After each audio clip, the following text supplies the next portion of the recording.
புயல் முன்னெச்சரிக்கையாக தேசிய பேரிடர் மீட்பு படை டெல்டா மாவட்டங்களுக்கு விரைந்துள்ளது.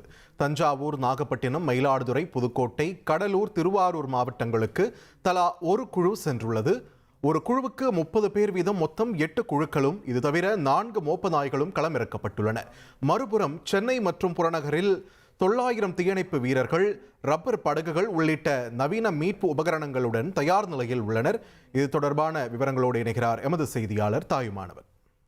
தமிழகத்தின் பல்வேறு மாவட்டங்களுக்கு அதிக கனமழை வரைக்கும் எச்சரிக்கை விடுக்கப்பட்டிருக்கக்கூடிய சூழலில் ஆங்காங்கே ரெட் அலர்ட் எச்சரிக்கை என்பது விடுக்கப்பட்டிருக்கிறது. இன்று டெல்டா மாவட்டங்களுக்கு ரெட் அலர்ட் எச்சரிக்கை விடுக்கப்பட்டிருக்கிறது.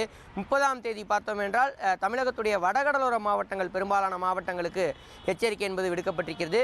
இந்த ஒரு சூழலை தான் பாதுகாப்பு மற்றும் முன்னெச்சரிக்கை நடவடிக்கையாக தேசிய பேரிடர் மீட்பு படையினர் 8 மாவட்டங்களுக்கு விரைந்திருக்கிறாங்க.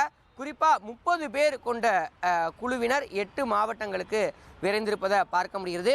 அந்த வகையில் பார்த்தோம் என்றால் பாண்டிச்சேரிக்கு 2 குழுவினர் சென்றிருப்பதாக தகவல்கள் என்பது வெளியிடப்பட்டிருக்கிறது. அதில் 60 பேர் களத்தில் இருக்கிறாங்க.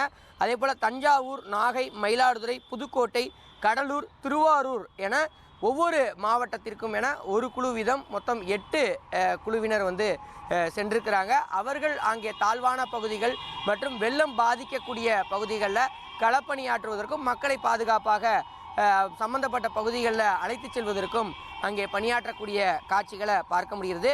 அதே போல சென்னை மற்றும் புறநகர் பகுதிகளை பொறுத்தமட்டில் தீயணைப்பு படை வீரர்கள் 750 தீயணைப்பு படை வீரர்கள் தாழ்வான பகுதிகளை கண்டறிந்து களப்பணியாற்றுவதற்காக தயார் நிலையில் வைக்கப்பட்டிருக்கிறாங்க.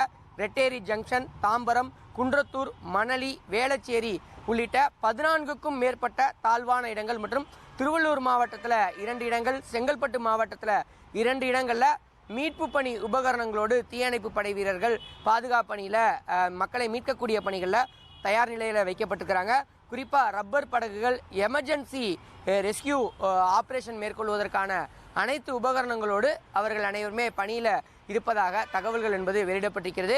மெல்ல மெல்ல இலங்கையிலிருந்து வடமேற்கு திசை நோக்கி நகர்ந்து வரக்கூடிய இந்த புயலானது தமிழக கடற்கரை பகுதியை நெருங்குவதற்கான வாய்ப்புகள் இருப்பதாக தகவல்கள் வெளியிடப்பட்டிருக்கிறது.